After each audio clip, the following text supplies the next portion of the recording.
瞬間，這心已經走到後半。世間各位也祝我趕快找到另一半，引起我思想怎算另一半？再者，擔心不必猜忌大話，單身怎麼假設沒錯？現實就算一加一相一對也不錯。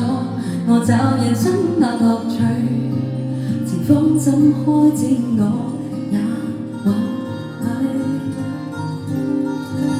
何謂是完整？我即使渺小也完整。